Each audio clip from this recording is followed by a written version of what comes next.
Hello, I'm Rags. So most of us probably have heard about the ill-fated venture known as the Bully Hunters, which failed so fast many of you might have missed it entirely. I know that I'm a little late to the party, though. Well, actually, I suppose it could be more accurately called a funeral at this point, but I felt that my own little eulogy for the Bully Hunters initiative would be fairly comprehensive. With how busy I am IRL and my limited time that I can spend actually working on videos while I'm awaiting renovations to be completed, I wanted to make up for the absence with what I hope is a comprehensive and entertaining look at the Bully Hunters fiasco launched by SteelSeries and others in order to propagate myths to you so that ultimately you would go out and buy a bunch of headsets.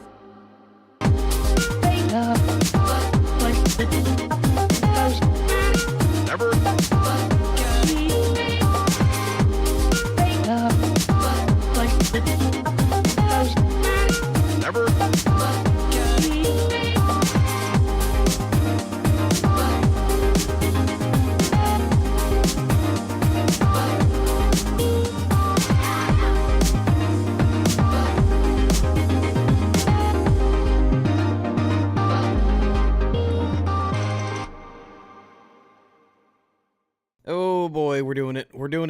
We're talking about the Bully Hunters. We're doing it. I first learned about Bully Hunters from PCGamer, a regressive-leaning gaming journalist site that centers on PC gaming in particular. This article was written by the gaming outlet's most outspoken and unrespected writer, Andy Chalk, who, even on that site alone, has a reputation for writing with the heavy social justice lean and deleting comments and then closing down comment sections. Tons of fun. So what's the premise of these Bully Hunters? Well, it's elite women gamers who team up to destroy online bullies and abusers in Counter-Strike Go. If you have a problem, if no one else can help, and if you can find them, maybe you can hire the Bully Hunters. Uh-huh. Well, that sounds retarded. Tell me more about these Bully Hunters. Get the f*** back in the kitchen and take your goddamn hands off of f***ing video games. Because you're a fat f***ing whore. After I kill you, I'm gonna be a necro and rape your body. Oh god, I'm so sorry. I didn't mean to laugh. It's the way he said be a necro that just no one else is gonna find that funny but me. I'm sorry. This is serious. I didn't mean to laugh. I'll try not to do that again. Raping dead bodies is very serious and I shouldn't trivialize it. I'm throwing smoke. I'm throwing flashbang. As soon as they know you're a girl, they're just waiting for you to like screw up. I am a bit scared sometimes to just kind of go on by myself. There are times where I've had to just quit a game. Like in the middle of a match, I'm like, I can't do this. I'm kind of terrified of what I'm gonna have to face, really. Stupid bitch. If you think harassment is just part of the game, we know who you are. We know what you play. And we are coming for you. This is not a game.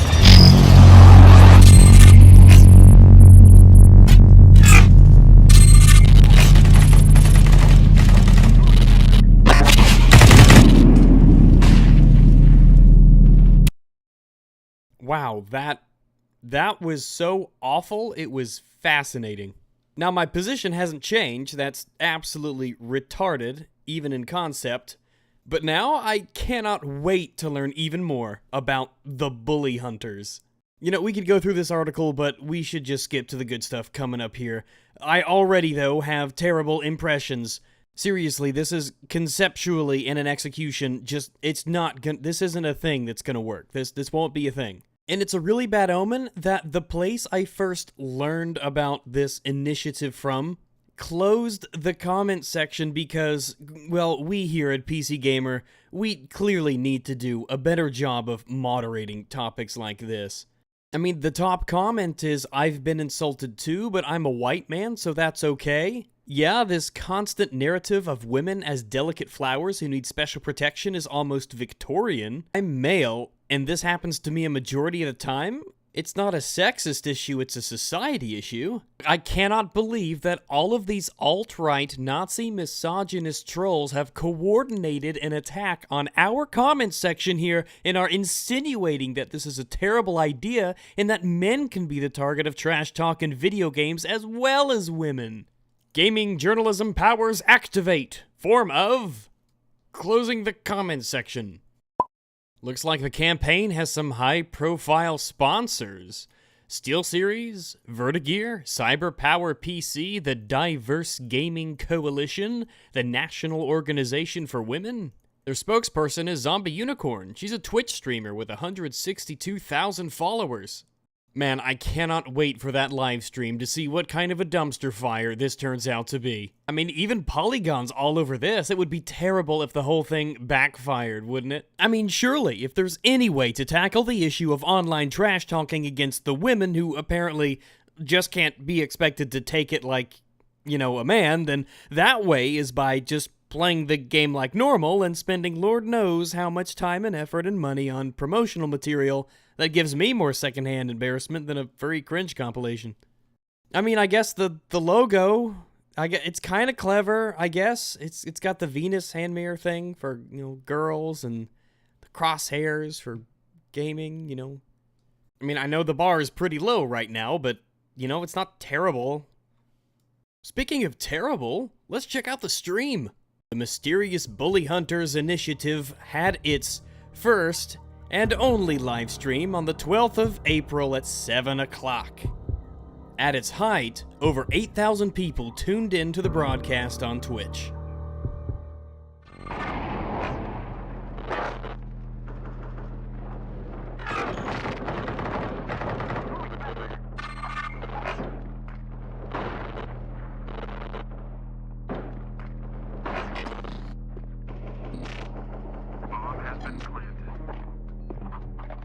Over 63% of female gamers are harassed, threatened, and verbally abused in-game. Now, this wasn't the intention, but this leads me to believe that women are actually getting off easy. Like, I would imagine that 95% of all gamers get that kind of treatment, because that's what online gaming is.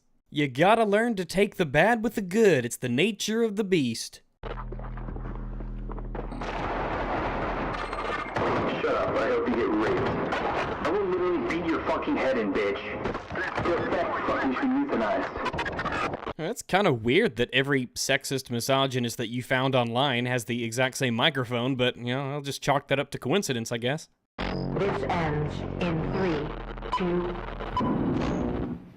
Hey, it's Natalie Casanova, the ZombiUnicorn. She streams on Twitch, so she definitely is used to being on camera and watched by thousands of people. I'm sure she will nail this, and it won't be awkward at all since she has all that experience. Man, SteelSeries and all the other sponsors, they sure did pick 'em. Welcome everyone, we're here at Ignite Gaming Lounge. I'm Natalie Casanova, also known as ZombiUnicorn. I'm a Twitch streamer and longtime gamer, having worked in the industry for over 6 years. I'm really excited to be here today. Now, Natalie, I'm no thespian of the theater, but I'd wager that your words would have a bit more impact if when you said you were super excited, you looked excited. You look kind of nervous, almost like this is a big scam or something. Isn't that weird? Why would I think that? For the first ever Bully Hunters Live. This issue is a serious one, and it's really near and dear to my heart. Making gaming a more safe and special place for everyone, a more welcoming place for all.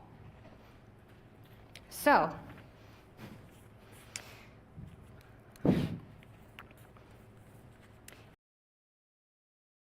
if you're watching this, you probably already know what's going on. I have so many questions. You've probably seen our videos all over the internet. Oh, I wouldn't worry about that, Natalie. The internet will be all over this one. Or maybe you've experienced this yourself. Sexual harassment in gaming. Well, I do have my own tag on E621. Over 21 million female gamers have experienced harassment, sex taunts, or threats in-game. Wow, over 21 million whammon? That's pretty terrifying. I mean, that is a pretty serious claim to be making, and I'm curious what kind of data that you have to back that up, Natalie. Call me skeptical, but you really seem to be pushing this really hard. In fact, if you go to the bullyhunters.org website, one of the first things to pop up is scrolling text. 21 million female gamers have experienced sex-based, taunting, harassment, or threats while playing video games online.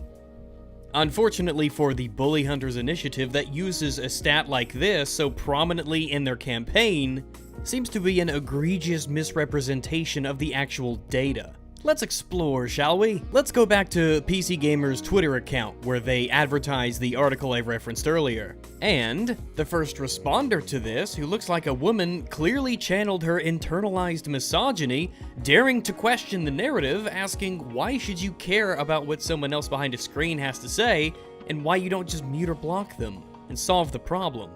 Well, ZombiUnicorn was there to respond to her, to let her know that around 3 million women have stopped playing games altogether because of harassment. And while you and I might have thick skin, that doesn't mean everyone does, nor should anyone belittle the cause. Sexual harassment is a serious issue. It's never okay. Enter a woman named PlatinumParagon, who asks if there is a source for this figure. She tried searching for the study, but she couldn't find it. Natalie told her that she needed to tune into the live stream to get the source. When Platinum told her that she did not have time to watch the stream, then she was told again, then watch the stream later, because for some reason Natalie didn't want to give away the source. But PlatinumParagon is a video game lover herself, a researcher, a statistician, and a PhD student, but most importantly a dog enthusiast. That's a whammon I can respect. PlatinumParagon actually has her own website, platinumparagon.wordpress.com. I'll put a link in the description for you to this article we'll be taking a look at briefly as we explore this claim, this pivotal claim, an almost foundational claim. A breakdown of Bully Hunter's false data claims. If you're going to go through all the trouble to go through all this effort to make all this work for yourself, you'd better make sure that you're standing on data that actually exists, or at least you have to represent the data correctly. The scrolling text at the top of their website ends in an asterisk. Underlined text appears near the very bottom of the Bully Hunters front page, right underneath the massive product placement of the official SteelSeries licensed Bully Hunters whammon-respecting gaming gear headset, and we'll get back to that soon. Shows the origin of this rather large claim, which Natalie seemed extremely hesitant to give to PlatinumParagon, or really anybody else in fact. Natalie was far more interested in getting us to watch the live stream ourselves, or scroll past the product placement before we could be made privy to the source of her study. Which is odd, since you'd imagine if this was a real issue that she really cared about or wanted to get out there, she'd be ready to share her sources at the drop of a hat. Platinum's article, pictured here, is very in-depth and informative, though for time's sake I'll give you her summary. There's a link in the description to the full piece that I encourage you to at the very least browse over, as Platinum has been key in helping to make these data claims more open for scrutiny. She writes, "When I requested the citation for Bully Hunter's claim that 3 million women have been harassed out of video gaming, I was inconsistently told to watch a stream full of commercials for gaming products. This looked suspicious to me, and I was not happy with Bully Hunter's lack of transparency, so I warned people about this commercialization of mental health research. What I thought was the commercialization of mental health research turned out to be not only false and inappropriate data science, but the exploitation of mental health to sell SteelSeries headsets.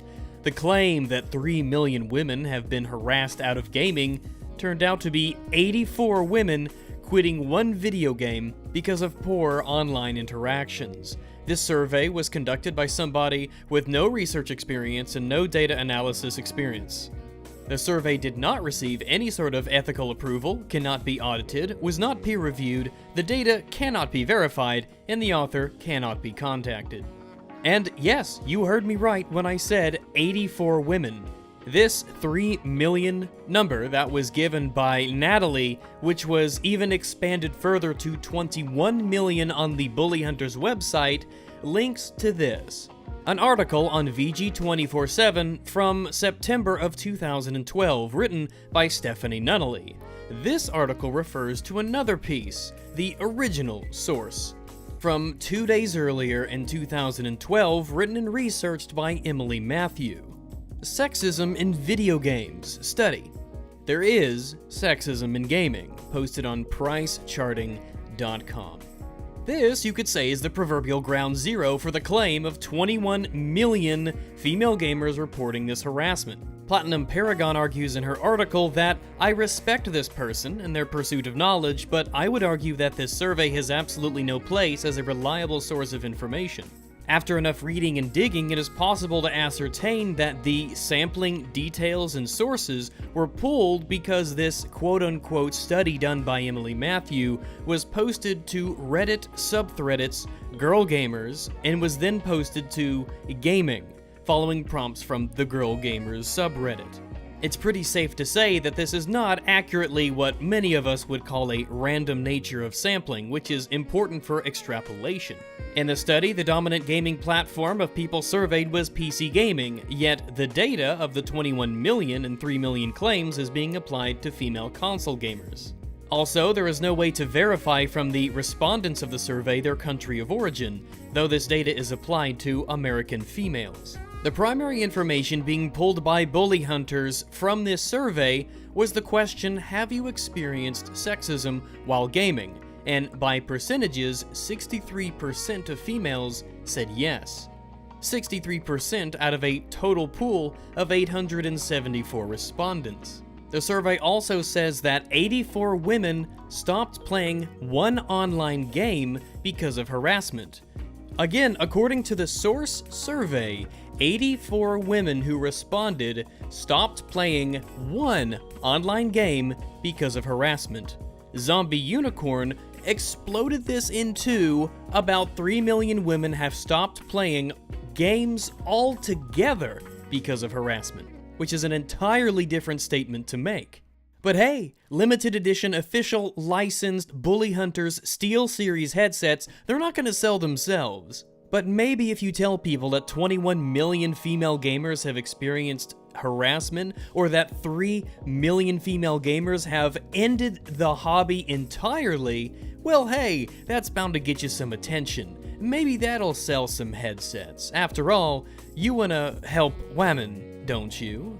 I mean, what kind of a misogynist wouldn't buy a Bully Hunters limited edition officially licensed SteelSeries headset? It's easy. All you have to do is take a flawed survey of 874 people and blow up your findings to the entirety of female gamers across the entire country. And then bam, faster than you can say #MeToo, you have 21 million poor harassed women out there who need your help to put an end to the oppressive capitalist white male patriarchy.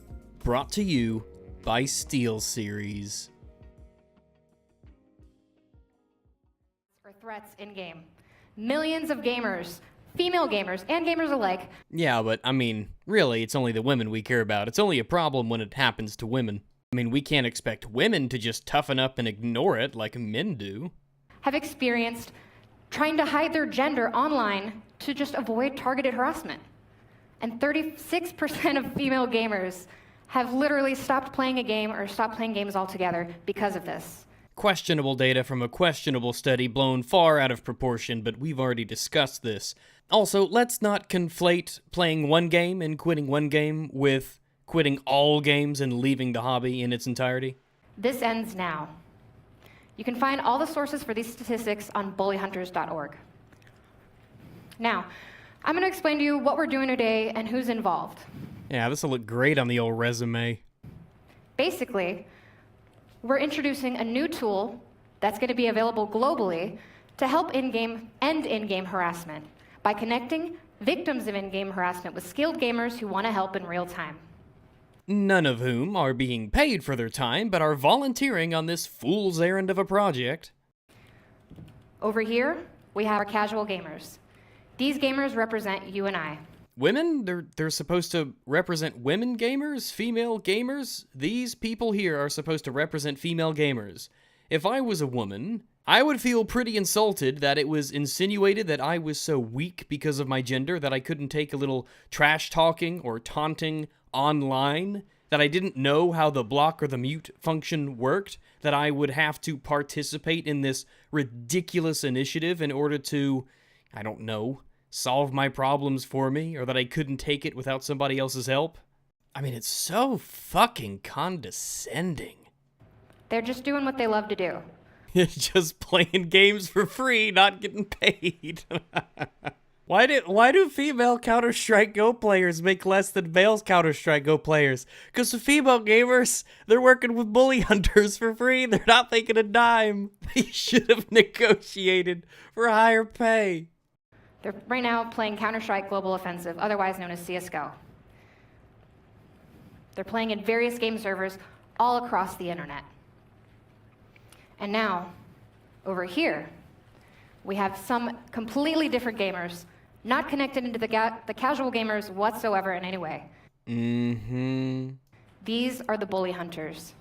They're pro elite gamers who would like to use their skills in gaming to help in-game harassment, end in-game harassment, and make it a more respectable, welcoming place for everyone. The fact that they thought that this would appear in some way intimidating and not instead incredibly cringeworthy, laughable, and would have the exact opposite effect of intimidation that they were clearly going for is beyond me. How anybody who has anything to do with gaming or internet culture didn't look at this and in a split second maybe voice their concerns that nobody would ever take this seriously, that's beyond me. If my heart was in the right place, if I really put this together, this initiative, this marketing campaign for SteelSeries, whatever it is, if my heart was in the right place and I wanted to reach out to as many people as I possibly could, the last thing I would do was waste all this money on counterproductive imagery. This is just bad PR. It's just incompetent. It's layers. It's layers of incompetence.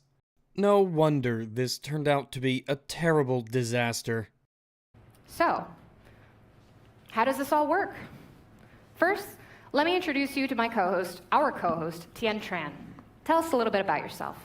Hi, I'm Tien Tran. I too love gaming, but I am not involved in the gaming industry in any way.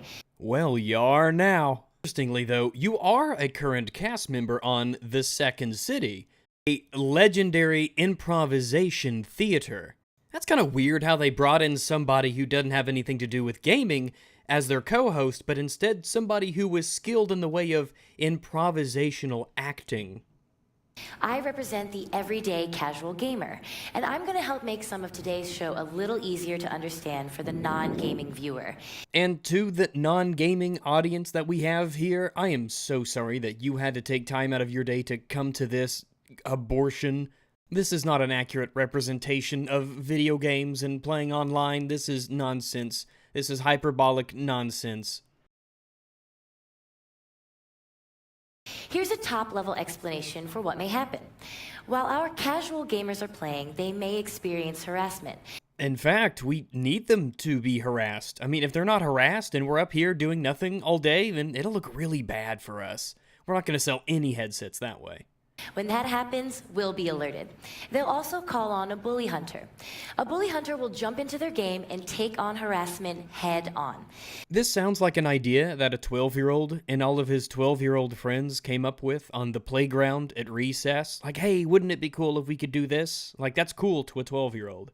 And I'm sure that they think they're doing something noble, but this is just not going to have any impact, and it will probably be counterproductive, and I'm just curious who was the one who put this all together. Because I can't believe it was a professional gamer or like a hardcore gamer or someone who knows anything about the way that internet culture works or operates. They'll hunt down and take out the perpetrator. Wait, they'll hunt down the perpetrator? Did I hear that correctly? You heard that correctly. Oh my God! Bully hunters will get these harassers where it hurts them the most, by beating bullies at their own game. I suppose in the age of doxing and swatting, I should probably feel grateful that their interpretation of where it hurts the most is just killing them in a video game that they play and get killed in all the time anyway. Will it happen tonight while you are watching? We don't know, but odds are yes. Yep, we sure don't know. This is all live. None of it's pre-recorded, none of it's scripted. This is all live. I sure do hope this happens. Wait, what? Odds are yes. since it's already happened several times in the past 4 hours. Oh, I was wondering where those 3 empty chairs came from. Looks like the bullies got to him. If only the bully hunters could have gotten to him faster. Innocent lives could have been saved. That's right. We've been here for the past 4 hours recording everything. Let's show you something that happened a little bit earlier today. Okay, control room, can you bring up that footage, please, and hit play? That's right, control room. That footage. Okay, we are looking at the play from our casual gamer, the Rose Thorn. Let's watch what happens. Take a look. You dumb whore, learn how to play the fucking game properly. All that and you still suck. I guess girls just suck at video games in general, stupid whore.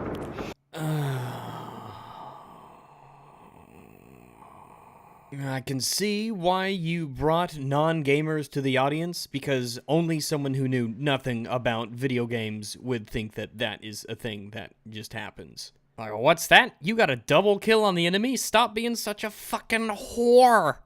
It's also important to note that when you're playing Cucumber Salad Grape Orange, you can only hear the voice chat of people on your team. This isn't an enemy making fun of her. This is someone on her own team. And this doesn't make any sense!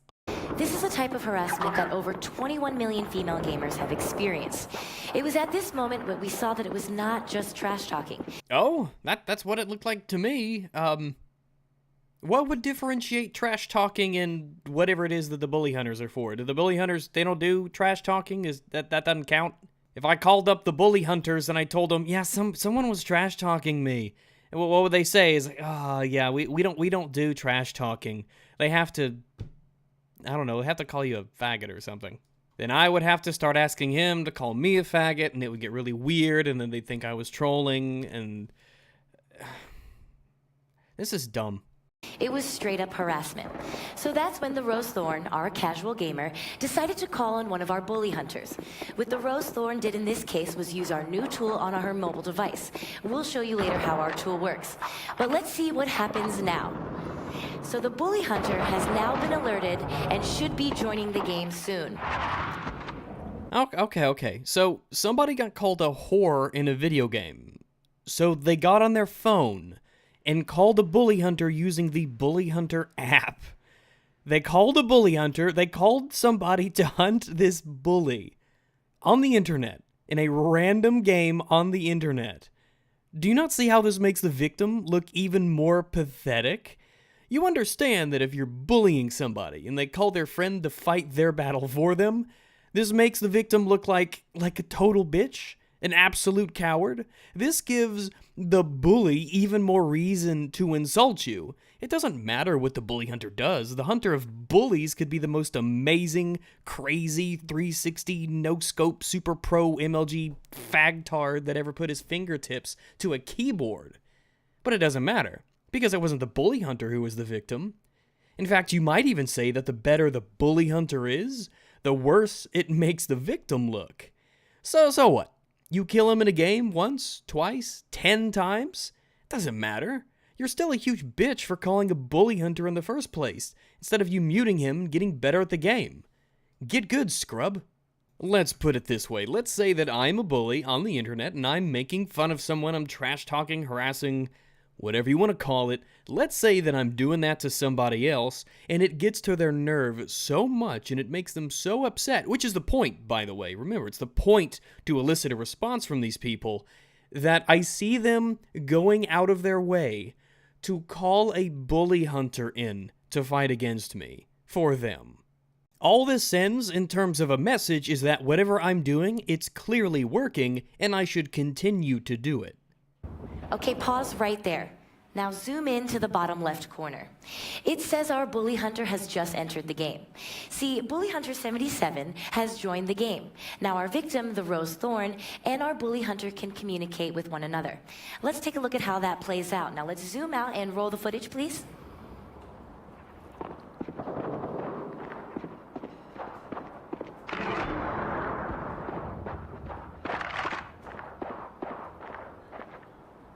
And there it is. Pause right there again, please. Now, our bully hunter has asked the Rose Thorn live in-game who is harassing her. All right, tell Daddy who said a meanie to you on the internet. And I don't mean that kind of daddy. And our victim then immediately replied. Let's zoom in again on the bottom left-hand corner. You know, I was just thinking the other day that a vigilante justice system that's based off of hearsay and testimonial, it probably work great. I see no problems with this at all. This couldn't possibly go wrong ever. Imagine you're the bully hunter and you walk into this match and the person who was doing the trash talking or whatever, what if they said that you weren't the bully? Well, now it's his word versus his word. This is her word versus her word. I mean, who do you trust? You just, by default, trust the, oh, of course, hashtag listen and believe. Now, you see there, the tool connected these two. Tools were definitely connected. A victim with a bully hunter. Okay, so now Bully Hunter 77 knows the name of the harasser, and she is ready to take action. Well, she doesn't know. She thinks she knows. I mean, talk about an abusable system here. Now we are going to switch over to Bully Hunter 77's screen to watch the hunt. Cut to that feed, please, and play it. So we are watching our bully hunter. She knows who the harasser is, and she is on the hunt. You can still hear the harassment in the background. It doesn't stop. So now Bully Hunter 77 is looking for the harasser. I'm telling you, man, it is super convenient that all of these bullies on the internet have the same mic and voice. Man, that is an incredible coincidence. Not only that, but I thought that the bully was on the Rose Thorns team. How is Bully Hunter 77 still...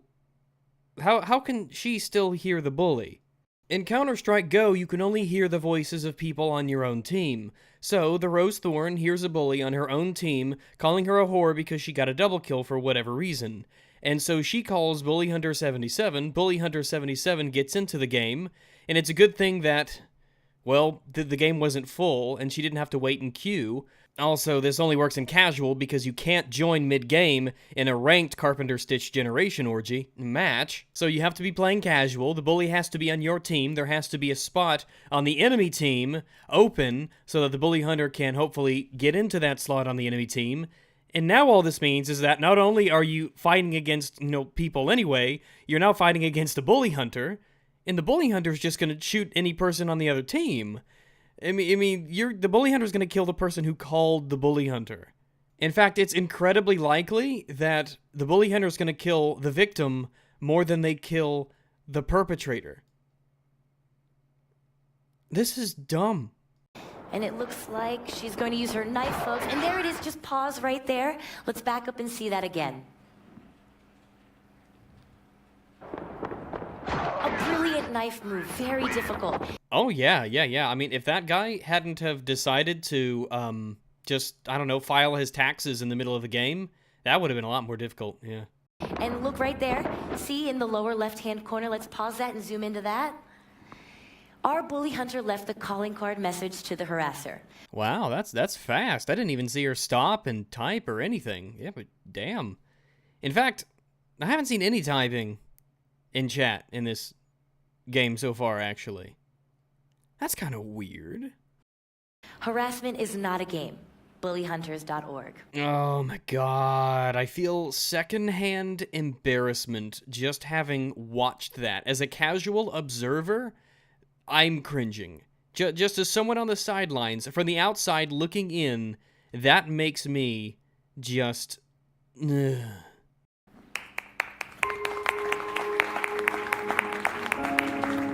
Now that's what this is all about.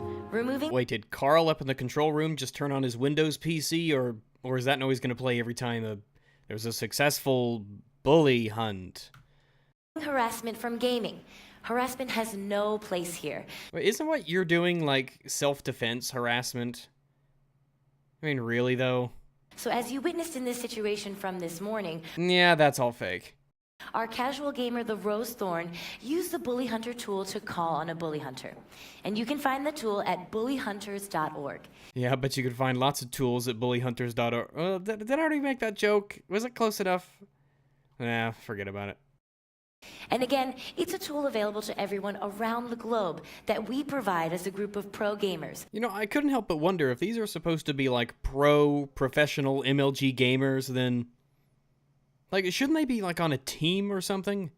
Shouldn't they be, doing something that maybe they could get paid for doing? SteelSeries, Vertigear, Now, Cyberpower PC, and Diverse Gaming Coalition, to name just a few. Yeah, I'm gonna go ahead and chalk this one down as a marketing flop. This tool connects victims of harassment with highly skilled gamers in real time, whether you're male or female. Man, if there is ever a shortage of bully hunters and a woman needs help and a man needs help, I wonder who's gonna get the pick. We are looking for people who want to fight against injustice and harassment. Now let's take a look at the website right now and explain exactly how it works.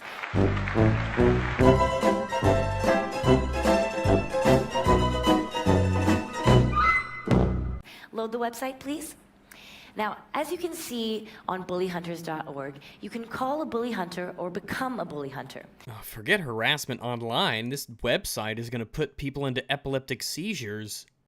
The Rose Thorn, our casual gamer in the hunt you just witnessed, used the mobile version of this website and tapped Call a Bully Hunter. Now let's use a situation between the Rose Thorn and Bully Hunter 77 to explain to everyone how the tool works. Now let's see that. So what the Rose Thorn had done was gone to our website and select Call a Bully Hunter. As you can see, there is an army of bully hunters who have unique names and ratings. Unique ratings? Ugh. Imagine what they'll say at HQ if you accidentally keep killing the person who called you into the game in the first place. Since, you know, I mean, that's inevitable to happen, because calling a bully hunter will put them on the other team. Or maybe the rating's based off of, I don't know, how much they kill the bully, or what they kill him with. A knife gets you a higher rating than a gun, perhaps. Maybe, oh god, what if the bully hunter gets bullied? And the bully hunter has to call in another bully hunter, and then the bully hunters kill each other while they're chasing down the bully. I mean, can you call in more than one bully hunter? Is that allowed for the really bad bullies? And what if the bully's way more skilled than the hunter? I mean, what happens then? If the bully hunter doesn't call in a bully hunter, maybe they should spend more time telling people, you know, the people who called them in, how to use the mute and block functions, or how not to react to mean comments online instead of just shooting bullies in video games. Then, maybe something would actually be accomplished. She then logged on through her Steam account. And we'll switch to that right now. And once she was done, it took her to a screen where she could select Locate a Hunter. She was then matched with Bully Hunter 77, who added her on Steam. This is a lot of work to kill somebody in a video game. I mean, at what point do you say, you know, it's just not worth it? You see, it says Bully Hunter 77 will send you a friend invite. This screen then reminded her to invite the Bully Hunter to the game. And after the hunt, she could add a rating based on her experience, because along with becoming a bully hunter comes the responsibility of acting appropriately. Well, I must admit I'm curious. Does this mean that Natalie Casanova, your spokesperson, would be disqualified from becoming a bully hunter if she applied herself? You really are just a fucking insensitive cunt. Bye, bitch. Holy shit, you couldn't be more wrong, you stupid cunt. Tell her what's up before she looks like a real stupid bitch. Some irrelevant cunt is going to claim you're either homophobic or embarrassing yourself for using the word butthurt. You sound like a massive cunt, so it's probably well-deserved. Not very nice things to say, Natalie. I don't think that this would fit within the parameters of the bully hunter's prerequisites. Such faggots. Oh, you died again? Yep. I don't even know. I don't even know what to do. I don't know what to do. It makes me not want to play. We want to play Battlefield? We want to play something else? Because these faggots are just going to chase me around. I think the best part, though, was how you decided to explain yourself after this particular tweet started to get fairly popular. What they edited out was me being harassed and killed in a game over and over for about an hour by a famous hacker griefer on YouTube. I was a good sport most of the way. My ex-boyfriend and I used to call each other the F-word as a pet name, and it slipped. I'm actually also bi. This was 5+ years ago. Yeah, guys, listen, I know you might think that this makes me look super hypocritical, but, I mean, look, not only am I a woman on the internet, I'm also bisexual, so really, I didn't do nothing. Because if somebody who's bisexual calls you a faggot, then it's not really an insult, is it? In fact, you have a long history of saying some rather nasty things on the internet, which again, doesn't particularly bother me. It just, you know, seems a little bit ironic given the context of this video and the bully hunters and what you're trying to accomplish here. calling women cunts on the internet, making fun of their appearances? It's not a good look for you, Natalie. And I don't want to hear anything from your mouth talking about the objectification of women. I know you tried to hide it because the Playboy shoot that you did seems to have disappeared a few days before the stream, but, well, the internet never forgets. Just go with it. There's nothing wrong with it. You've got quite the nasty mouth on you, Natalie. And normally I wouldn't care. It doesn't bother me. I don't mind. It doesn't mean anything to me. It's just that in this circumstance, well, it makes you seem very hypocritical. It makes you seem at odds with the initiative that you're trying to get off the ground here. Quite frankly, based on your history, you seem no worse than the bullies that you're trying to hunt. After all, you seem to know exactly what a block button is because, well, you seem to be very familiar with it, especially because, well, everyone who criticizes you and the bully hunters is probably just internalizing their misogyny. And none of this is taking into account the way that you've behaved in terms of professionalism or maturity when in discussion about the bully hunters itself.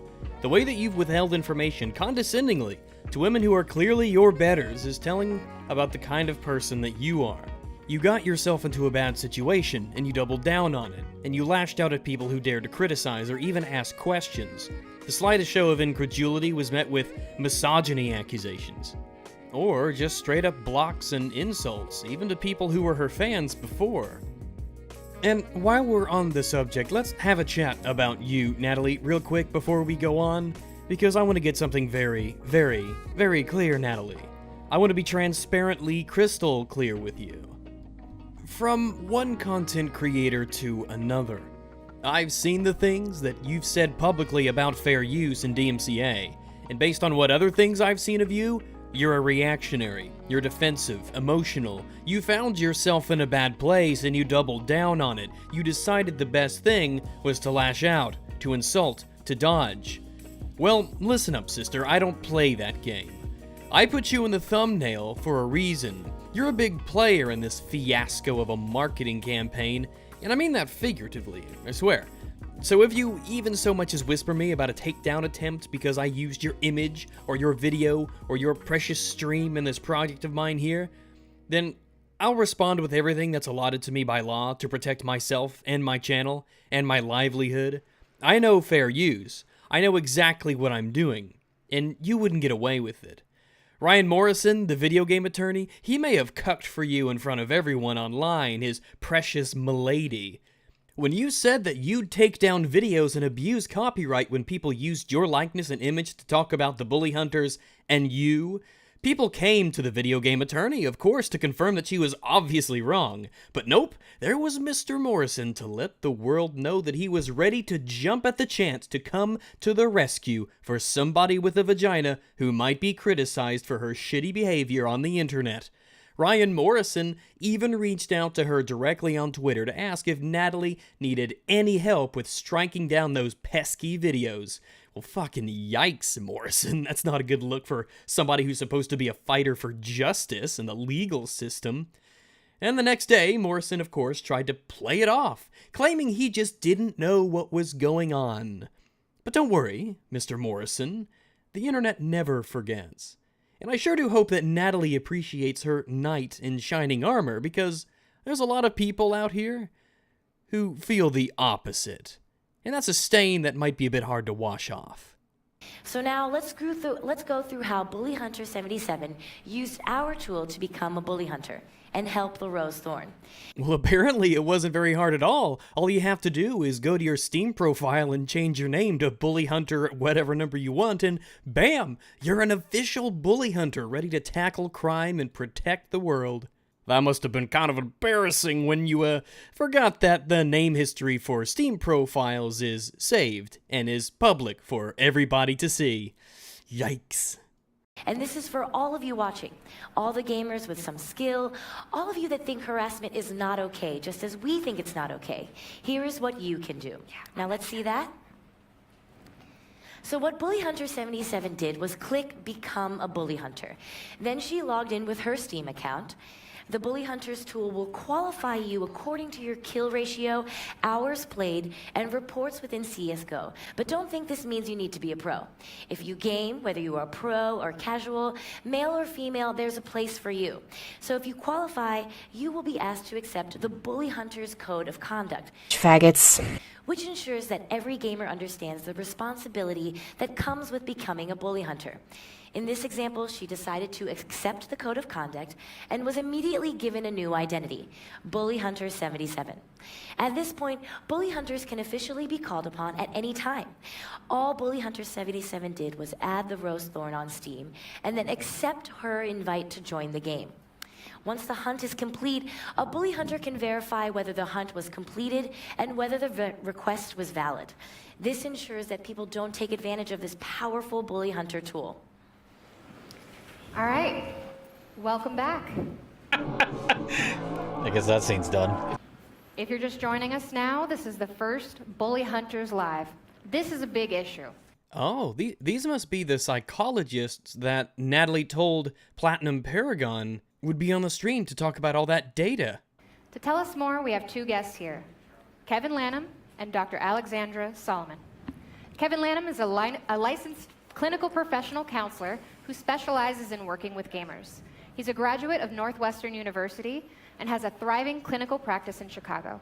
And Dr. Alexandra Solomon is a professor in the Department of Psychology at Northwestern University, a licensed clinical psychologist at the Family Institute at Northwestern University, and the author of Loving Bravely, 20 Lessons of Self-Discovery to Help You Get the Love You Want. While I was scouring for information online regarding the credentials and expertise of Kevin Lanham, as well as articles and videos talking about the Bully Hunters fiasco, I couldn't help but notice that some of them seem to be unfairly maligning or dismissing Kevin's involvement in this production. One of the first images that I saw pop up multiple times was this one from KovlerDiabetesCenter.org. One source that I found in an article from which I copied this particular picture I'm showing here names Kevin Lanham, gives this information, and underlines in red his academic work focused on the psychology of decision-making, which he applies to those living with diabetes, and this was all the information they gave regarding Kevin. The source even said that he doesn't know anything about video games, and he's curious why they even brought him on board to talk about it. However, this is factually incorrect. I think they found information that they thought they'd like and stopped there. I'm not perfect, but I try to be a little bit more thorough than that. After all, it doesn't take but a moment more of searching to find this image, which is pulled from here. It's from SkylightCounselingCenter.com, which provides professional counseling services. Kevin Lanham's About page seems much more interesting than the one previous, where it says that Kevin has extensive experience working with young men, in particular those who retreat into computer and video games. As a gamer himself, he loves connecting with these individuals and working to develop a true sense of passion in their lives. Even one of the biggest sources that I used for information regarding the Bully Hunters fiasco said that the expert in female bullying they had on during the event had no experience in the field and spent most of his career helping people with diabetes. So, regardless of whether he says things that are retarded or not, on paper he seems to be fairly qualified to talk about when pertaining to this subject in particular.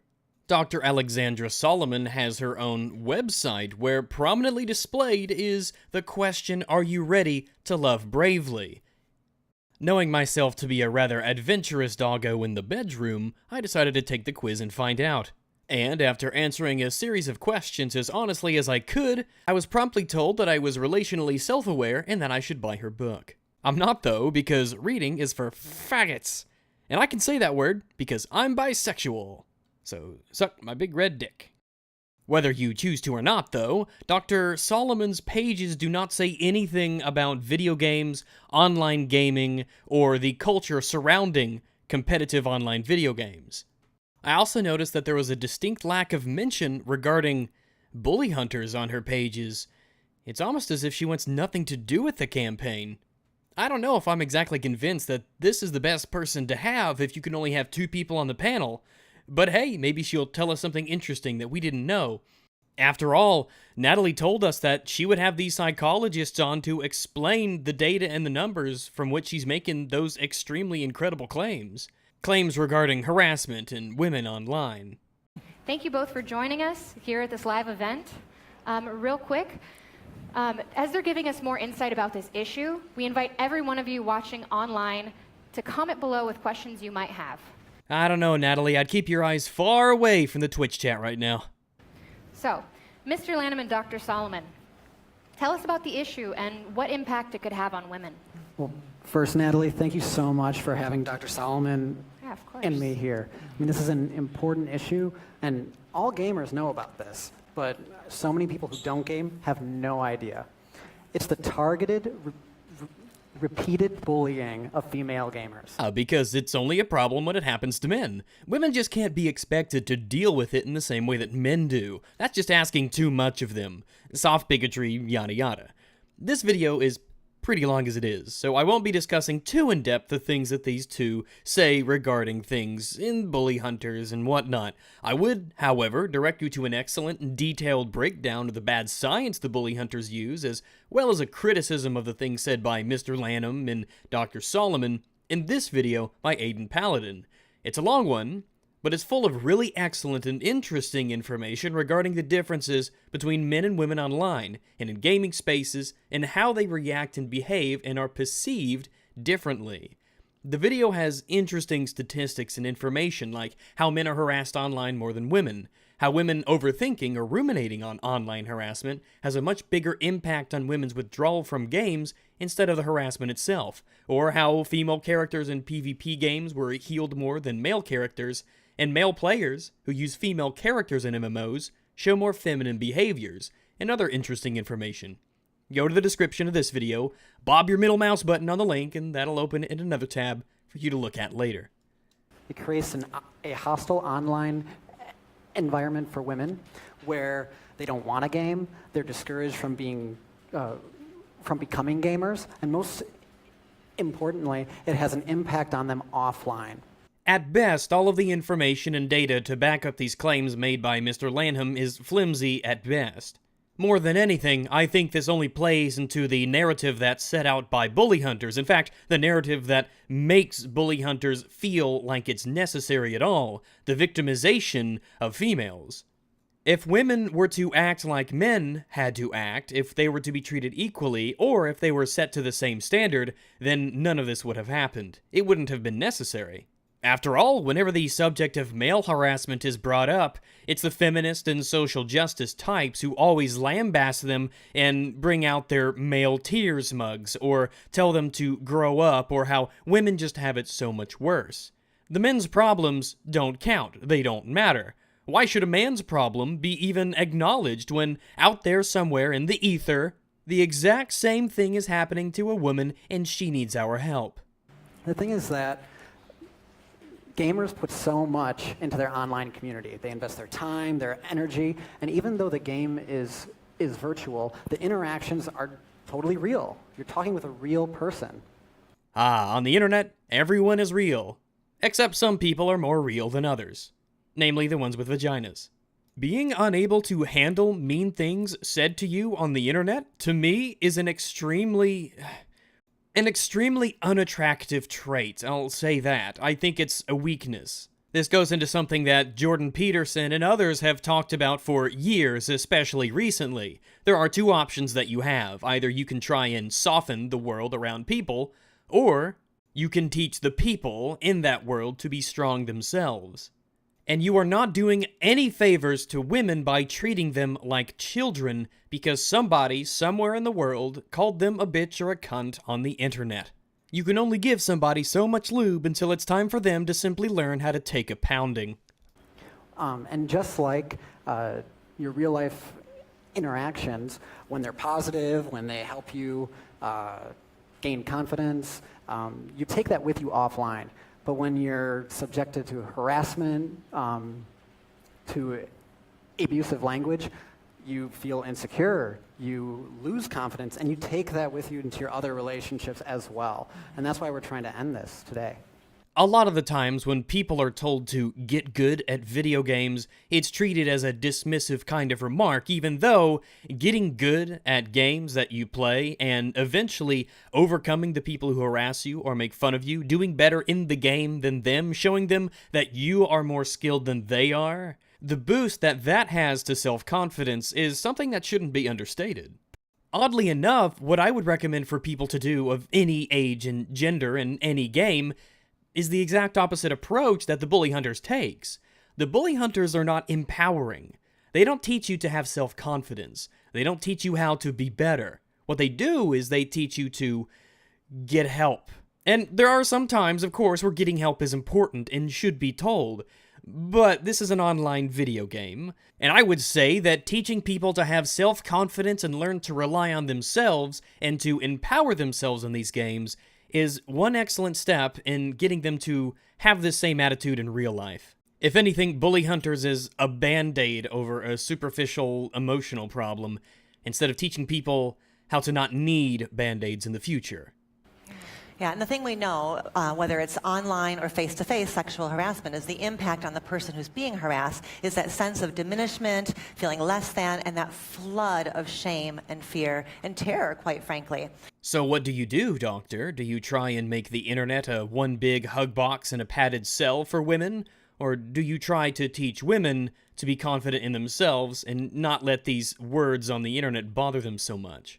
It should be an easy answer, because only one of those two is even possible, I would say.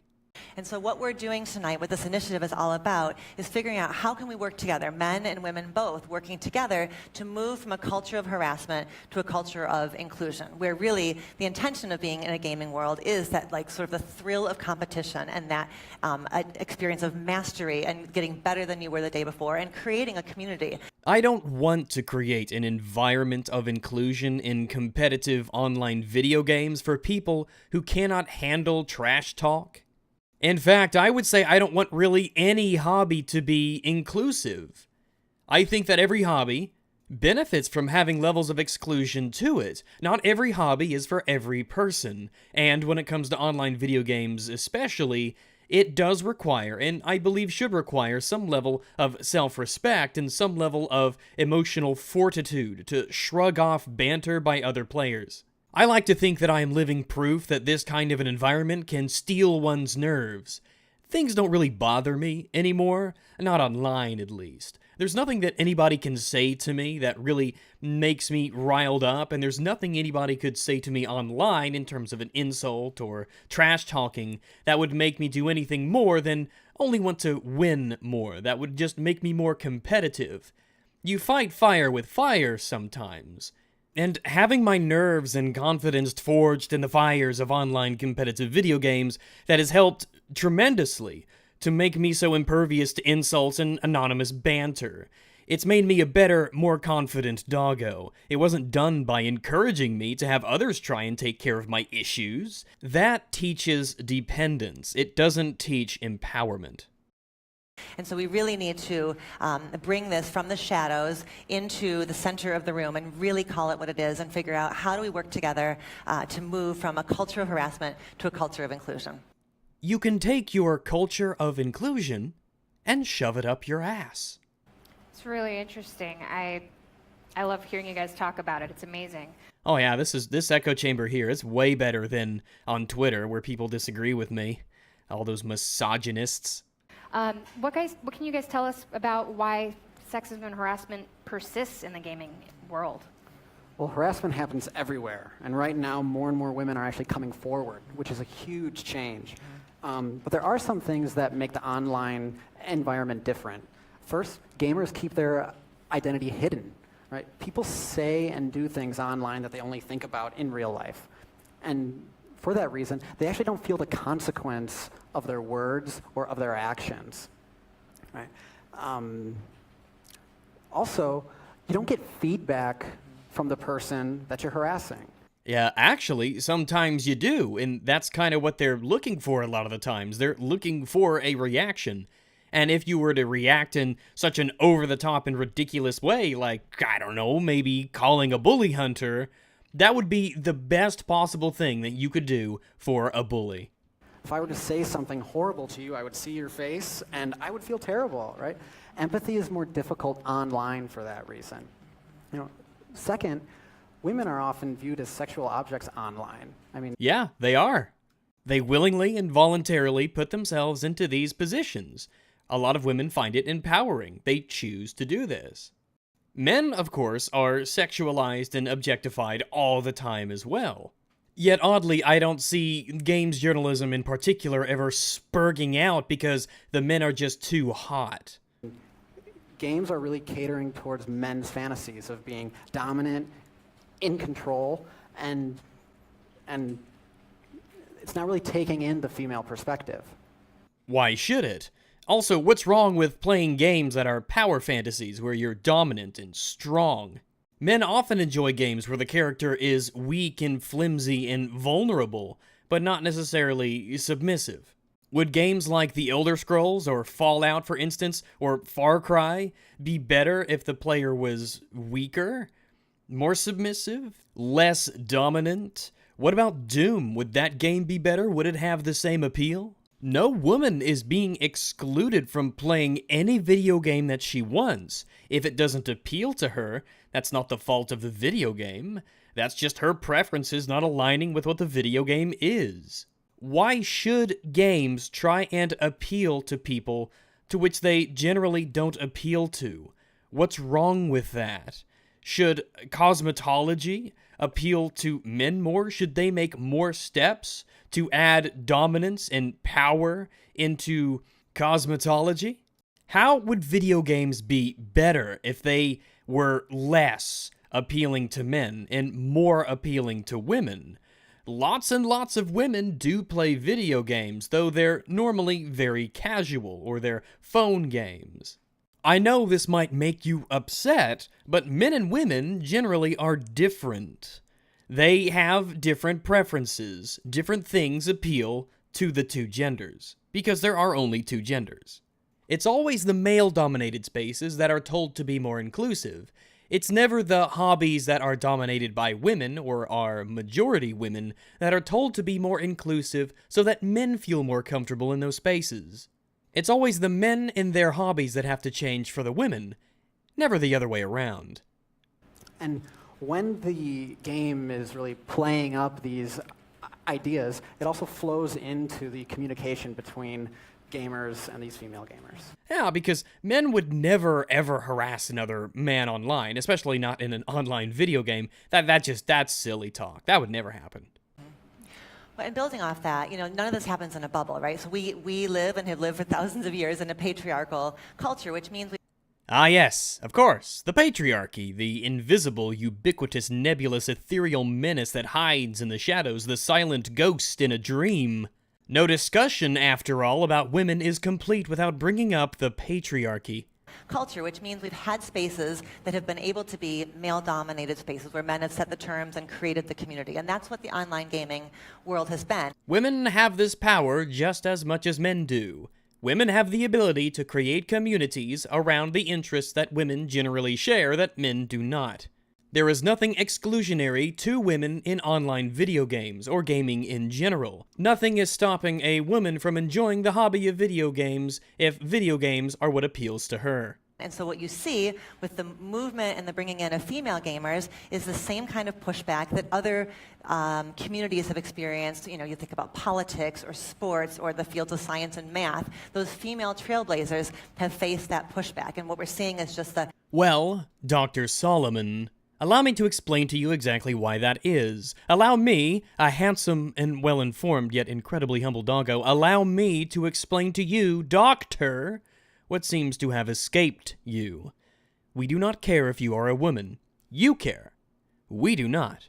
I do not care if my friends list on Steam or Xbox or whatever has women on it. You do. You insert your politics and ideology of inclusion into spaces where it was not before. You infect places that are devoid of your cancerous and destructive social justice ideas. You come into places that are enjoyed by people, mostly men, but women too, and you insert into them your identity politics to change them for the worse. You are an invader. You are a usurper. You are a threat. And you are not a threat because you have a vagina and can't drive. You're a threat because you are corrupting what was not corrupted before. You insert yourself uninvited into a space and then try and change it. You try and force this change upon them. You try and create unwanted change, and then blame those whom you have invaded as the bigots, the sexists, the racists, whatever you will. You fight with labels, not arguments. You make declarations, not discussions. So, to you, Dr. Solomon, and to all your foul ilk, I say this loudly and without hesitation, without ambiguity. Go and fuck right off. If you don't like video games, fuck off. Don't try and drag down the hobby that so many people, men and women alike, do not try and drag that down because you feel it's not inclusive enough to people who cannot handle it. We gamers like games the way they are. Video games are not for everybody. No hobby is, and no hobby should be. Online manifestation of what happens when you take something old and transform it into something new. Things are not bad because they are old. Things are not good because they are new. If these changes were good, we would welcome them. They are not good. And that's what's happening now, is there's a sea change that really ultimately benefits everybody. We know that when there's more diversity in our lives, when we have community with people who are different from us in terms of age, gender, sexual orientation, race, ethnicity, all of that diversity brings with it different kinds of skill sets, strategic approaches. There's benefits and wisdom from all of those differences. Firstly, we don't care about diversity like you do. We ultimately want good games, and the impact of forcing diversity into spaces that we have ultimately has been shown to be negatively impactful to sales or to reviews. Games with social justice sympathies are hurt far more than they are helped by it. As for the diversity of groups, this leads to more conflicts within those groups as well. I'm not concerned about your gender or your race or your nationality or your religion. And inserting yourself into a group based around non-meritorious aspects of your person, regardless of what you think the so-called benefits are, isn't wanted. It's identity politics. I want teammates who are fun to play with, who are skilled, who are personable. I don't care about other aspects of them. What you're talking about doesn't make it gaming better. You're just lifting up sacred diversity onto a pedestal, and you're vying for it at all costs with this authoritarian desire to control spaces that you don't currently occupy yourself. Ask yourself, do you think that 6 women and 4 men will get along better than 10 men would? Or 10 women would? Why is a group of people better because it's more diverse? What makes it better? What makes it worse? And the problem is, in a patriarchy, it ends up feeling like this. Like, if I give up my power, if I open up my space, I lose something. Jesus fucking Christ, enough with this stupid patriarchy nonsense. Nobody buys that garbage anymore. At least nobody who plays games, nobody who you need to be preaching to. Gamers are worried about the industry and the games we love and the spaces we enjoy being damaged because the people that you're trying to bring in are ultimately attempting to change it for the worse. You're trying to insert yourself, and you're trying to force some alteration upon it. I don't care if you're a man or woman or black or white or Asian or whatever. It doesn't matter. As long as you're like-minded, as long as you enjoy video games in the way that we do, as long as you don't want to destroy our hobby, we want you in. The same way that, as an American, I don't want people to immigrate to America who don't want to share in American culture, who want to be isolated, who don't want to become American. But the neat thing is, inclusion is not pie, right? It's not like more for you means less for me. If you are attempting to destroy the things that we love, there will be less things for us to love. You're wrong. It's not how it works.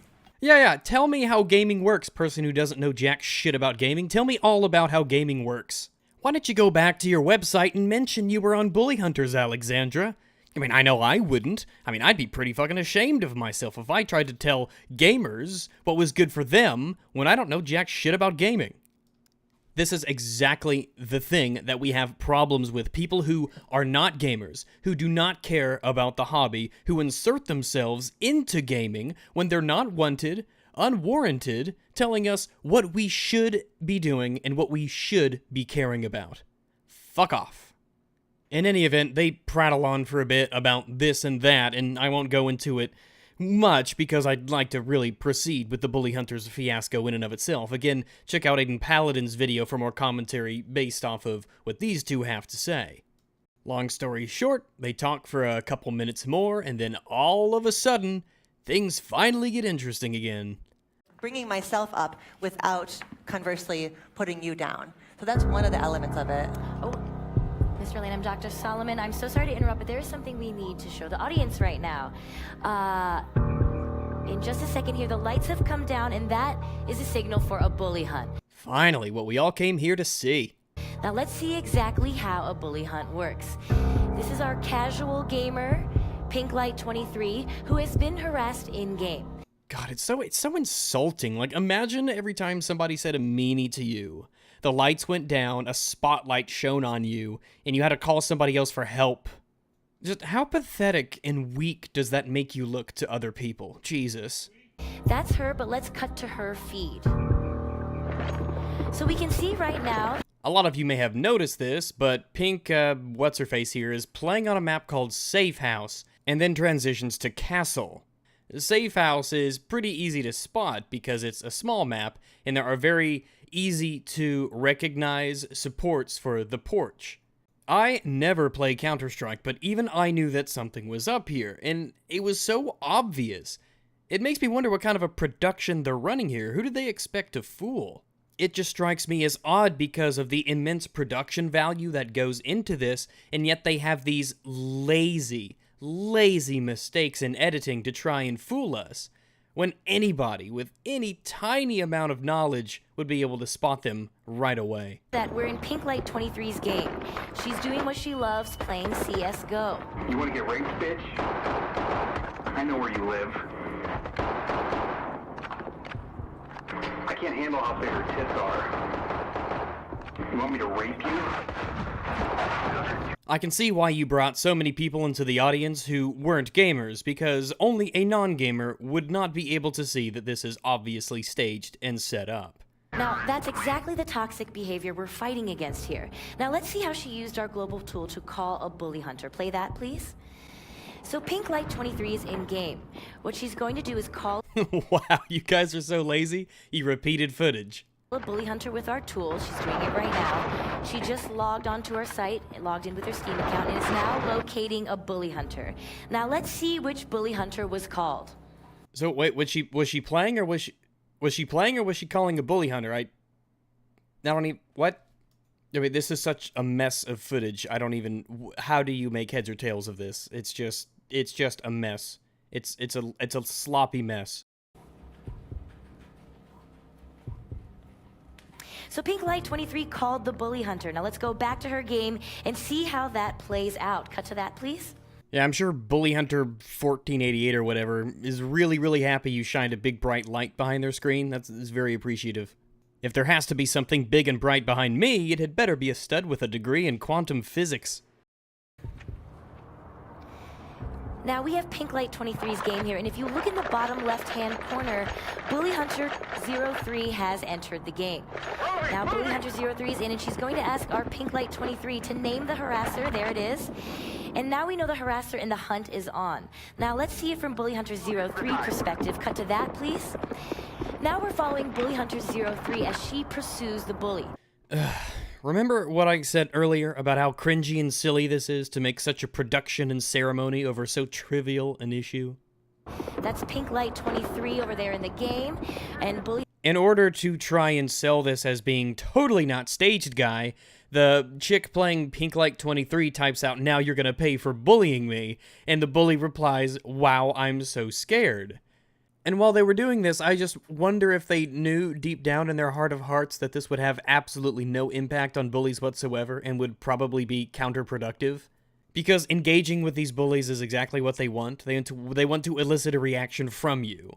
You're going out of your way to show them just how effective they are. Hunter 03 is moving fast. Oh, and there's a kill and a double kill. Done excellently. And now we have the... After the game is over, the fake game at least is over, what should pop up but a victory screen where someone's blurred icon shows up? A blurred icon that you might recognize. Bully Hunter 77 is also Bully Hunter 03, is also the Rose Thorn.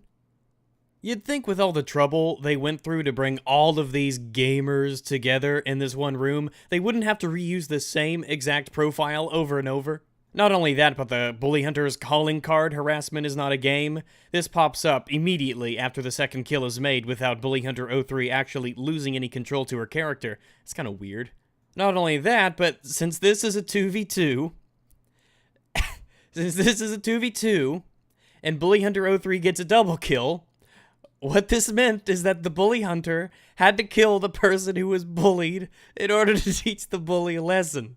Because remember, the Bully Hunter goes to the enemy team in order to kill somebody on your team, which means they inevitably will end up dunking on you as well. Calling card here for Bully Hunters in the bottom corner. Bully Hunter Harassment is not a game.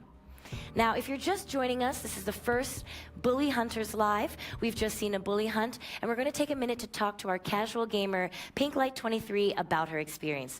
Yo, Pinklight, what was it like to get fucking domed by the Bully Hunter you called?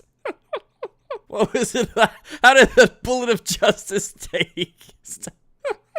It's like, if anything, the Bully Hunters create more bullies. Now follow me.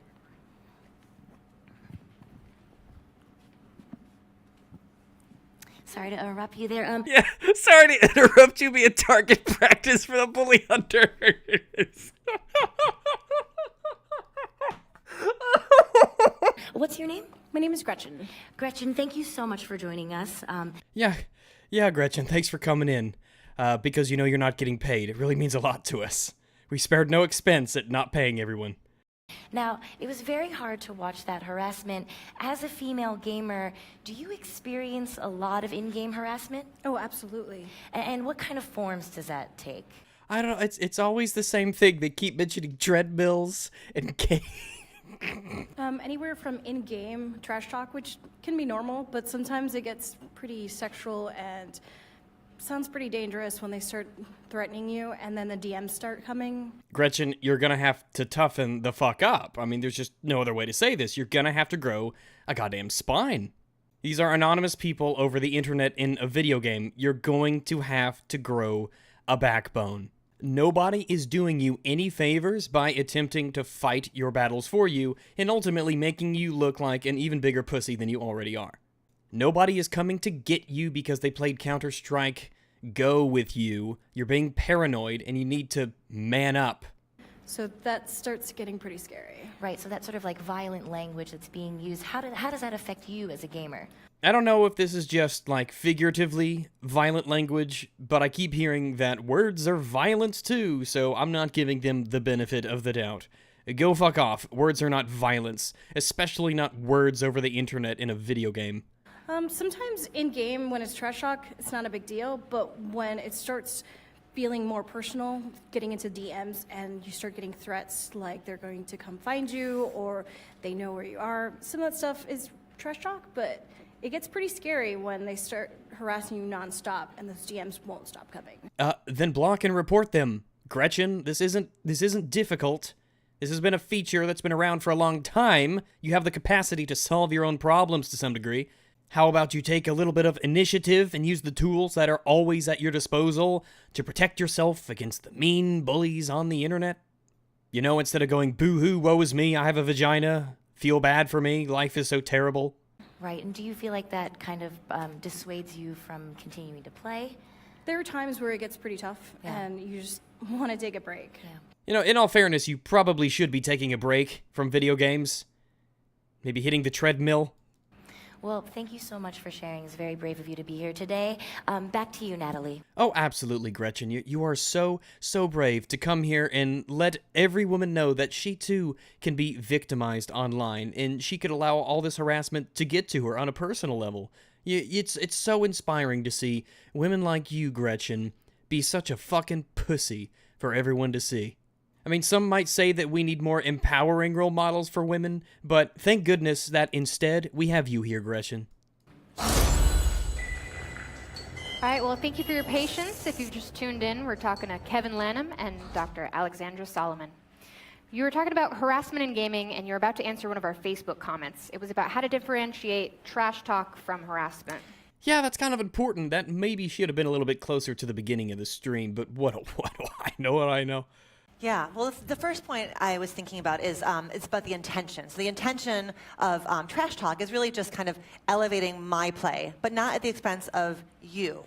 What? In what universe is that true? Why are you here? The whole point of trash talking is to get in the other person's head, to make the competition lose their focus, or to get emotional, which impacts their play. That's the whole point. So the intention is to kind of bring myself more intentionally into the game, be more competitive, like bring my edge up, but not at the expense of bringing you down. Yeah, to hell with that shit. I want the other person to feel like crap so that I can beat them in the game. I don't care about their personal well-being. If they can't handle trash talk on the internet, I don't want them playing video games. Where the intention of harassment really is to kind of make the other person, the person at the receiving end of it, feel diminished, feel less than. Yeah, I want to make you feel less than a good player so I could beat you, so I could win.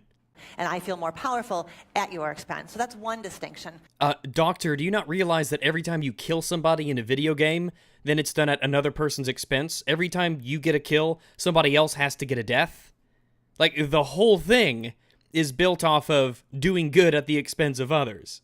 Another distinction I think is helpful is sort of a being versus doing distinction. So trash talk is about doing. It's about me talking about my play and my skill versus your skill. It's a doing.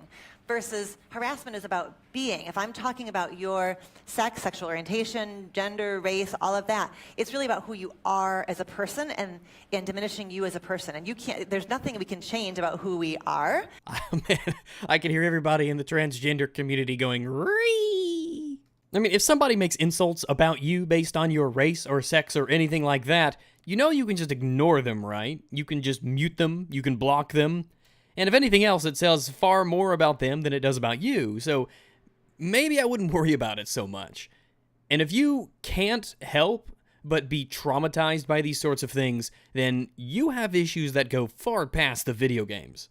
We can sort of use the competitive environment to sort of push ourselves forward, but harassment really makes the person on the receiving end feel less than and inferior. And the problem, as Kevin was saying earlier about the online community, is you don't have that feedback loop the way that you would when you were playing side by side. Okay, so again, this comes down to you have two options. One, you can steal people's nerves, and you can teach people how to be empowered and not to let this stuff affect them, or you can try this eternal fool's errand of chasing down nebulous harassment that's out there on the internet and trying to put a stop to it. And again, only one of those things is possible to accomplish. And I could cue to you, like, dude, like that was a bit too much, like tone it down, which is why what's happening tonight is so important. It's we're providing that feedback loop in the online world. Yeah. Oh, I don't think the bully hunters have to worry too much about getting feedback. Well, thank you guys so much for your time. Mr. Lanham and Dr. Solomon, I really appreciate it. And now back to Tien. Thanks.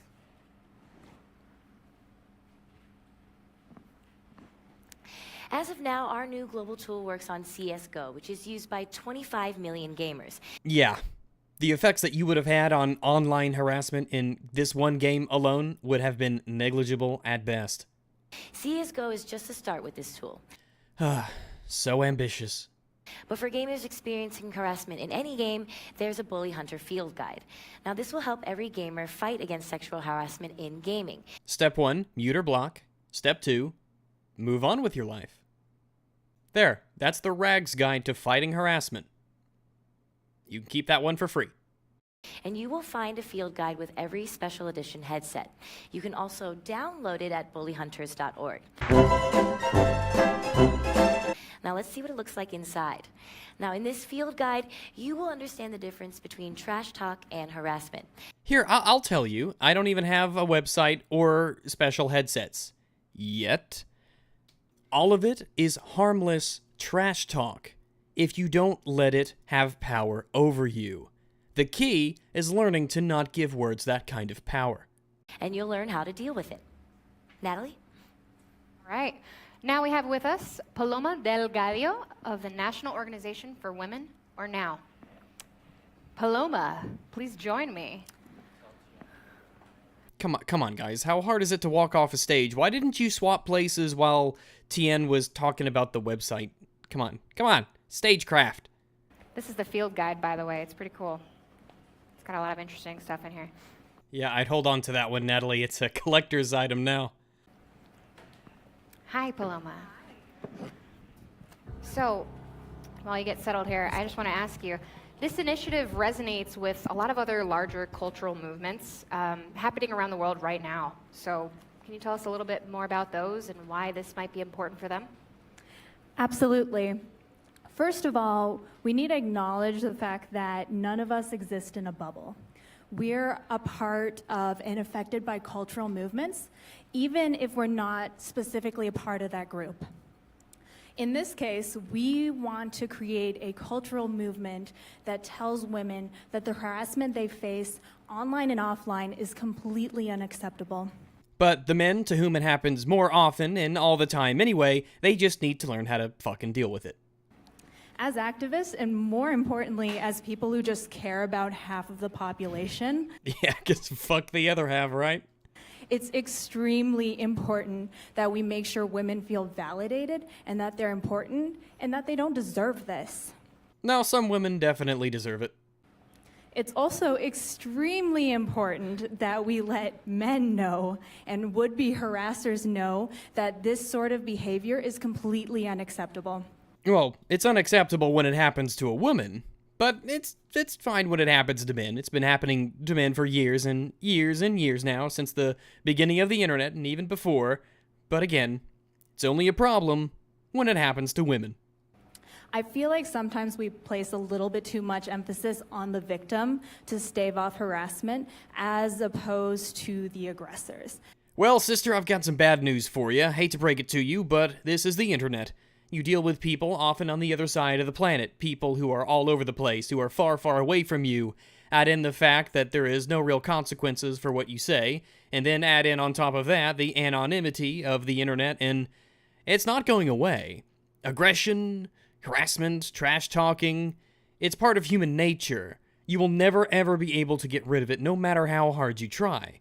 But what you can do, and what will be effective, is to teach people to not let it bother them. It's to empower people, men and women alike, to not let that kind of nonsense get to their head. And once you do that, it doesn't matter how much trash talking or harassment is out there. It will ultimately not have any impact. Bottom line is that it is on the aggressors, on the people initiating that harassment, to choose respect over hostility, and that's the way these things get solved. Yes, of course it's up to them to do it, but they're always going to do it. It's part of human nature. Saying that it's up to them to not do it and that it's their fault for doing it, that doesn't give you an excuse to not tell people that they shouldn't be empowered to defend themselves mentally or physically. You do not solve the problem by trying to bubble wrap the entire internet so nobody has their feelings hurt. Yeah, that's true. Faggots. So what you're saying is that, harassment in gaming affects women outside of gaming as well. Definitely. No, I can't wait to hear the study. Oh, wait a second. How come the psychologist never mentioned the 3 million women, 21 million statistic that you said they would earlier? Why didn't they bring that up? Did they forget? Was it not in the script? Did you just lie to us on Twitter? So the thing is that, again, none of us exist in a bubble, right? Even if you're not a gamer, think about it this way. There are still spaces that exist in which harassment is not just accepted, it's the norm. Yeah, because the men who have to go through it all the time, to hell with them. They can handle it, I'm sure. This is what women have to go through all the time. Won't you think of the women? I find it extremely disturbing that this is the sort of behavior that people expect all the time when they log into their computers. Well, that's the way it is, and that's the way it works, and that's the way it always has been. So don't play video games if you don't like the idea of that kind of an environment. Shockingly, though, myself and everybody that I know online and being on YouTube, I talk with people from all over the place, all the time, large amounts of people, somehow, shockingly, we're still able to have circles of friends and acquaintances and play games and have discussions and enjoy competitive online communities regardless of the harassment. It's almost like that what I've said about stealing people against harassment and trash talk works. And the bottom line is that we're not going to have full equality until women are treated equally in their professional lives, their personal lives, and their online lives. Well, men and women are different, so true, pure equality is never going to happen between the two genders. Nor would you want it to be. Men and women should be in some ways treated differently because they are two different things. That doesn't mean they should be treated unfairly, it just means that they should be treated differently. But online, when women play competitively with men, and they experience the same harassment, trash talking, whatever you want to call it, when they experience that to the same degree as men do, all of a sudden it's a problem.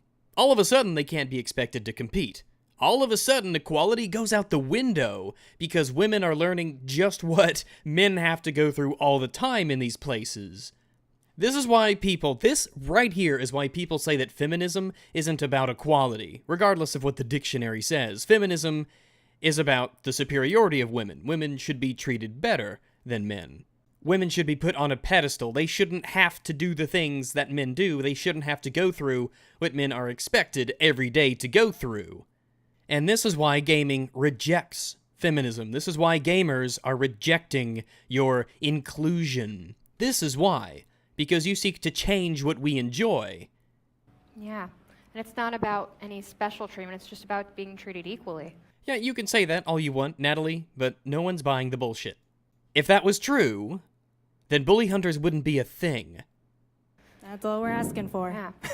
Well, thank you so much, Paloma. We really appreciate it.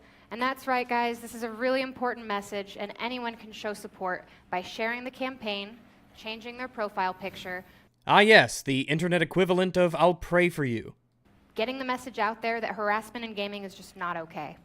And the more we can raise for the awareness of the problem, the larger impact we can have. Hey, you guys remember those Steel Series headsets that were so prominently displayed on the bullyhunters.org webpage? The proceeds of which will go to organizations who support victims of in-game harassment? Well, it turns out that the organization that all of the proceeds are going to is Time's Up Now. Essentially, all of the proceeds for wanting to support in-game harassment is going to an organization that's run by a bunch of Hollywood celebrities. Because, man, I was just thinking the other day that they needed even more money from me. I mean, holy shit, Steel Series, you guys are fucking scummy. Now, it's been an amazing day today, and we've launched our global tool which fought bullies and in-game harassment. Here are some bully hunt highlights from today. Cue highlights, please. Hey, bitch, I know where you live. I'm gonna find you, and I'm gonna rape you. You stupid gamer whore bitch.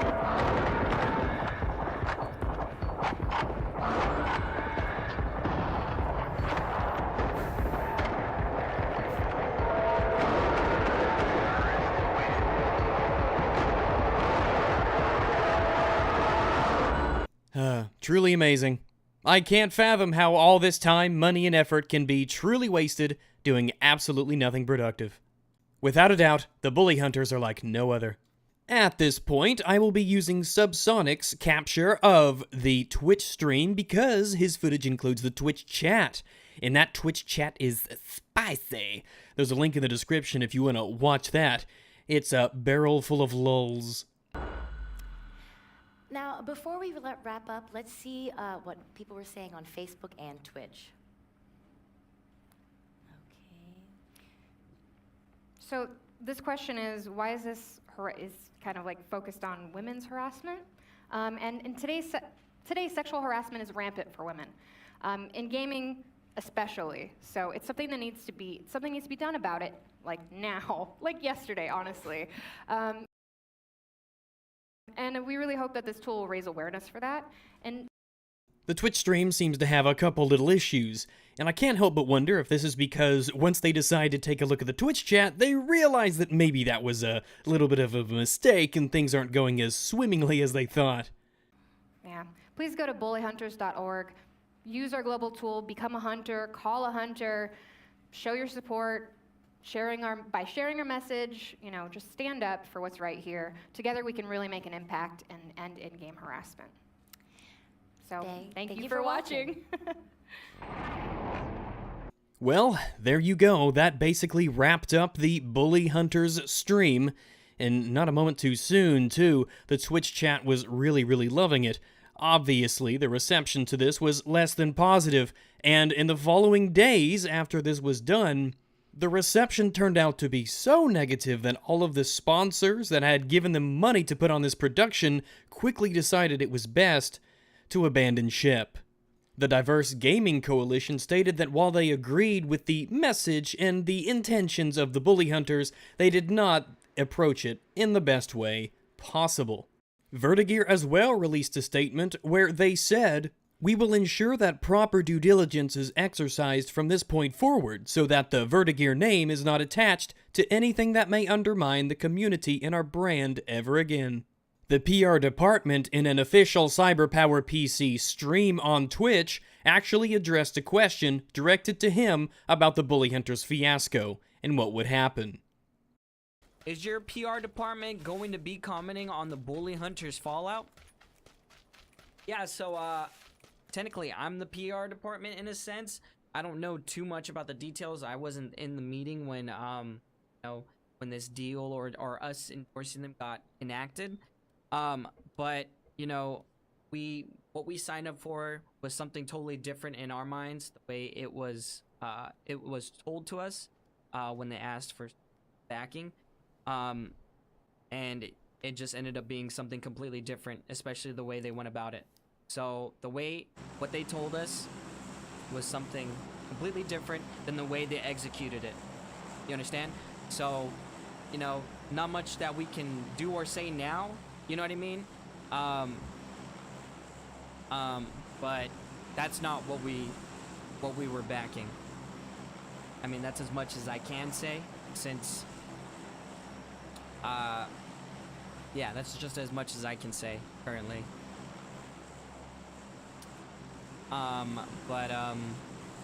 Yeah. We were a little misled. And, yeah, I mean, we're not gonna, we can't really do much about it, We endorsed a group. It didn't go the way that we thought it was gonna go planned. We weren't really informed, I guess, enough. And that could partially also be our fault as well. But, we think negatively on that kind of behavior. Alright, that's enough about that. But what about SteelSeries? Arguably, their name is the one that's the most tainted by this, as they were the ones who put up these special, limited edition, proceeds to Hollywood millionaires headsets. I went to SteelSeries websites to take a look at their headsets, and it looks like it's just an Arctis 5. So I put it in GIMP and spent a couple moments, and wait a second, what do you know? Change a few colors around, slap a logo on a side, and it looks eerily similar to the one that was displayed on the Bully Hunters page. Think I was close? SteelSeries on Twitter decided that they would try and distance themselves from the Bully Hunters as well, saying that we decided to support this campaign because we believe that harassment of any kind sucks. But this was not stage managed by us as some sort of viral campaign. We didn't come up with the idea, no money was exchanged whatsoever. We provided headsets for charity and support. We did so because we believe in an equal, friendly, and competitive virtual playing field for everyone. We still do. Be kind to each other. Lesser than 3. According to Richard Lewis reports, SteelSeries consider the campaign to have been so damaging to their brand that they are currently in discussions about what action they take next, as they believe the marketers misrepresented the level of SteelSeries involvement. But who are these marketers exactly, who apparently are busy trying to point their fingers as the fingers are being pointed back at them and everyone's scrambling to abandon ship in this dumpster fire for what the Bully Hunters turned out to be? Who's behind it all? Well, apparently it's an advertising agency based in Illinois. SteelSeries made it clear to me that as far as they are concerned, FCB Chicago were the architects of the whole campaign from its inception. They recorded the promotional materials and created the API plugin. SteelSeries were in essence sponsors of the project. So even though SteelSeries told Richard Lewis that it was all this advertising agency FCB Chicago, it appears that Natalie Casanova herself, while dealing with the obvious tremendously large back blow to the bully hunters, maybe spilled the beans a bit on SteelSeries and their involvement. I've said a few things already to it, and again, I'm repeating myself here, but one of the representatives from SteelSeries was involved as a consultant. They were part of the meetings and the brainstorming. And that person is also the same person that connected me with FCB and this campaign. So the fact that they're saying that they had nothing to do with picking the talent, that's not accurate. And at the same time, they did have something to do with the discussion of how this event and campaign would go. And since we're talking about Natalie once more, if you couldn't tell, the entire stream was totally faked. The entire thing was staged to such an incompetent degree, I would love to know who exactly was in charge of what decisions throughout that catastrophe of a theatrical production. Natalie herself posted part of the script on Twitter afterwards on the 13th of April, the day following the stream, which was on the 12th, remember? Even though she also claims that the gameplay isn't staged at all. The gameplay is real, she says. This is of course an obvious lie, one that she was foolish to tell because anybody with any modicum of knowledge about video games could have told you there's no way that this was actually real and live. And then on stream, she took it back, sporting a particular set of headgear, I noticed. It's at the time, and it's hard for me to get words out. You can see me fumbling over my note cards. I fucked up. I messed up some of my lines. I missed some of my lines. I mispronounced stuff and had to repeat stuff. But I just want you to know I was supposed to say that this is, we're trying to replicate what happens to female gamers every day. I really wish that they had put something under the video that said this is a dramatization or this is a, an example or a replication. I thought, with the video, seeing the names blurred out because they were like pixelated out and stuff, and the pausing and the rewinding, I thought that made it pretty obvious to me that it wasn't being done live. But I guess, because I missed that line and I didn't say that we're replicating it, a lot of people thought that we were very poorly trying to act like this was real and happening right that second. Now, it's based on real stuff that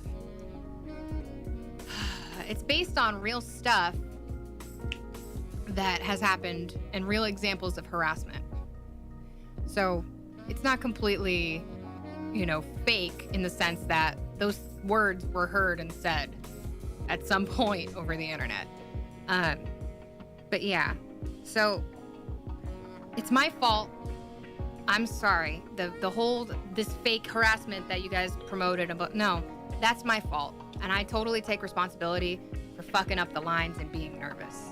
I really wish that I had just taken out the script and read it word for word. And indeed, Media Post even had done an article the day of the infamous stream pointing to FCB Chicago as the ones who had worked with SteelSeries to get this off the ground. Or to at least flap a few times before dying of shame. Even Nathan Grayson at Kotaku actually did a little bit of journalism and told us all that FCB Chicago has apologized for the Bully Hunters campaign. I guess Nathan Grayson should know about apologizing for ethics in games journalism, shouldn't you, Nathan? When Kotaku reached out to the Bully Hunters, the PR firm Golan, who represented them, said that they aren't talking to the press because they want to remain anonymous. Which is probably a smart move, all things considered. Kotaku also writes that Paloma Delgadillo, president of the Chicago chapter of the National Organization for Women, that's Chicago again, that's weird, didn't distance herself from the campaign, but did acknowledge the blowback. We know that one platform won't end sexual harassment, but I'm still glad to have had the opportunity to bring attention to the issue. Speaking personally, although the hateful comments aren't easy to look at, I still firmly believe it's important for me and like-minded individuals to speak up on behalf of victims and to share our truth no matter what the trolls may say. So, there you have it, the bully hunters. Many have made videos about them, but hopefully you learned a few new things about this disastrous initiative to fight online harassment of women.